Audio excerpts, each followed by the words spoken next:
You know, it's almost like your birthday with a package from China, so let's go.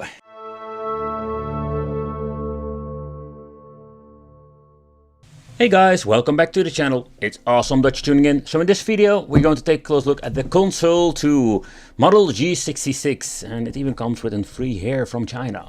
But the thing is, like with these devices, you never know what you're going to get. Therefore, I want to make reviews. So consider subscribing and hitting the bell and stay up to date with a lot of weird stuff that I review from China. This device got me interested because it looks really cool. So I know that they rebranded it from an original product that we know here in Europe. It is this awesome cube looking piece of hardware, and I was very interested to review it on the channel for a very long time, and finally I bought it because I wanted to see here what you're going to get. So first of all, there is no controller. So they're selling it like a game system, but there is no controller, only the remote itself, that is including a dongle, this dongle. Beside that, what you're going to get here, we're going to get all the necessary cabling. So first of all, it comes with a power supply and of course the HDMI cable.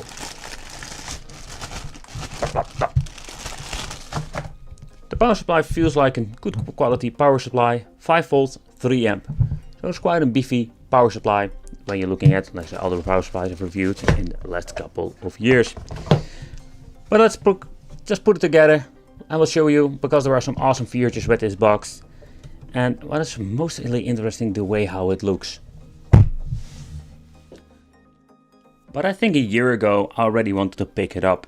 But the problem is with some of these boxes, you have no idea what you're going to get, specification wise, but also when it looking at like the performance. Because you don't know what kind of specifications we're going to get, of course. Duh, Captain Obvious. But the thing is, like, what can we expect? This thing looks pretty damn dope, if you ask me.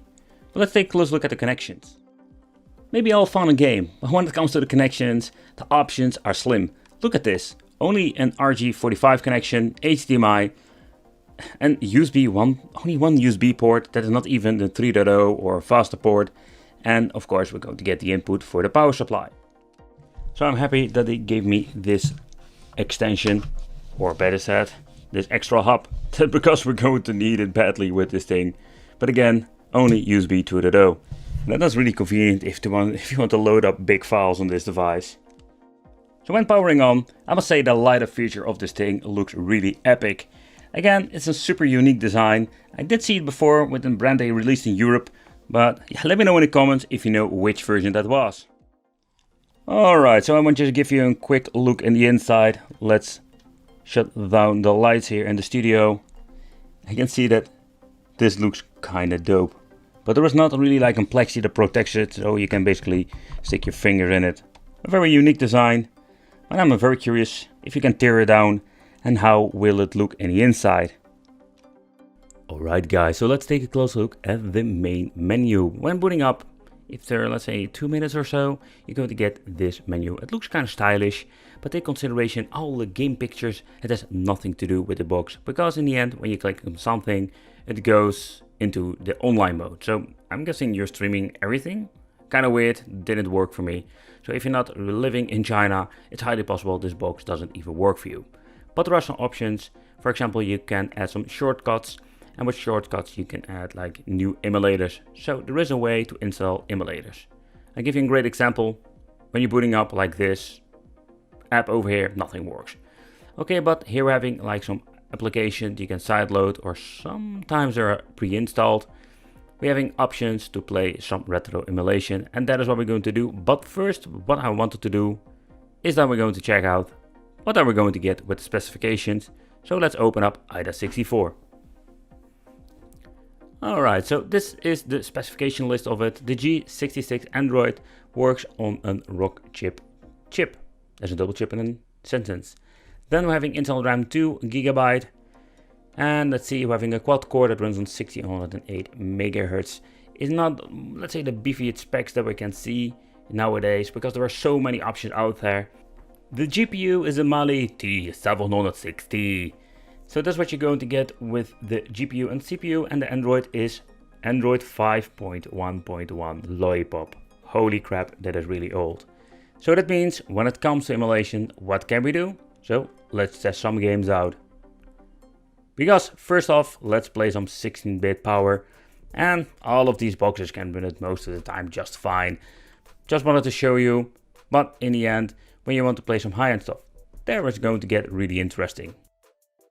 But it depends of course how you want to play. If you can still install some RetroArch and install all of the cores with all the 8-bit and 60-bit games, you have a lot of options when it comes to the old stuff.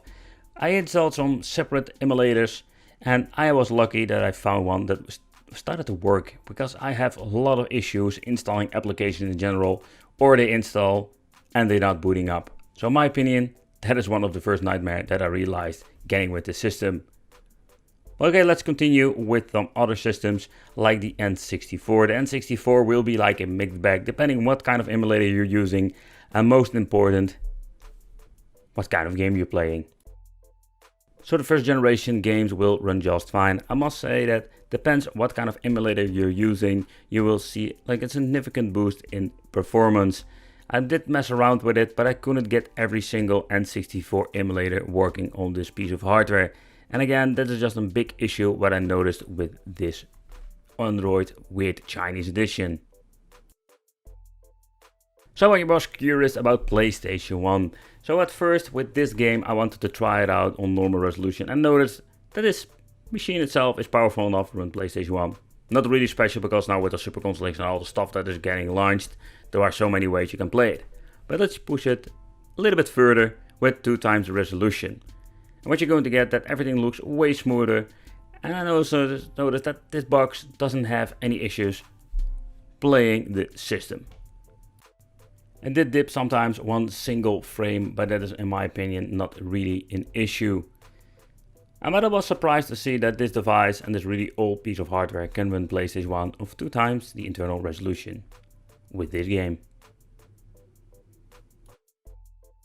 So next up, let's try another PlayStation 1 game with this 2 times the resolution, and let's see how we go to get with performance.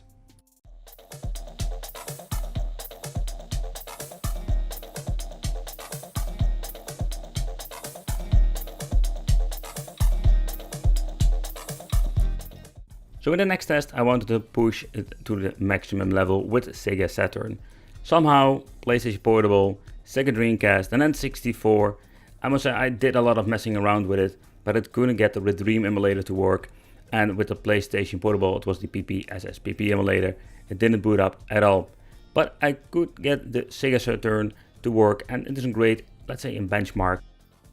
But don't get me wrong, it's like this is just a great direction to see what this machine is capable of. I was surprised to see what kind of results we're getting with the Sega Saturn, but it is not perfect and full 60 FPS experience. We just need more power to run Sega Saturn, PlayStation Portable and the high-end stuff. And even if you're looking at the PlayStation 2, but also the GameCube, you need to have like a very high powerful device. Let's say a mini PC, forget it running full speed.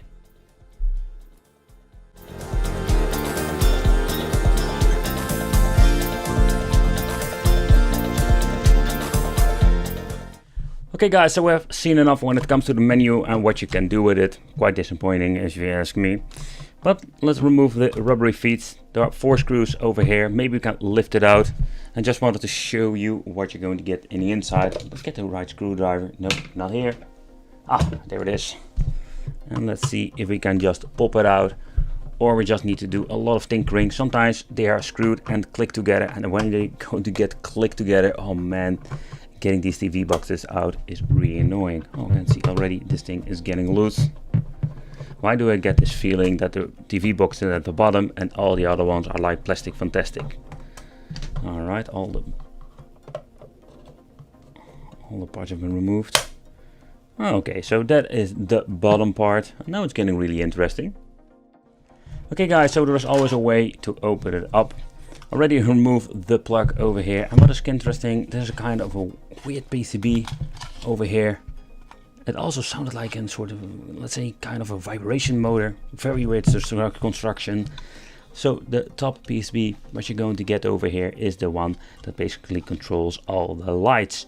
It's a very interesting one, so the LEDs will be over here and will shine through the lights. That's the reason it will shine up. And it is a very interesting thing. When you're looking at an engineering perspective, is that what I like about it. I was right beside beside that point is like the bottom here we're going to find the PCB. That is basically the Android box, but they created some extra cooling for it. And the reason what they did is like here you can see like the metal is not only for the weight, of course, because it's also connected to the chips on the PCB and will transfer the heat to the side. So construction wise I do like it. It's not like an all plastic fantastic, but they actually did something with the shape and give it some better cooling. But this is what you're going to get in the inside. I can do, let's say, a big teardown and rip this piece of plastic off the PCB. But in the end, we already know what kind of specifications we're going to get with this box. And I think that would not be worth it, like ripping it apart. And it's highly possible I will destroy this device. It wouldn't be the first time if I'm doing a teardown and I mess something up. So I'm just going to leave it with this.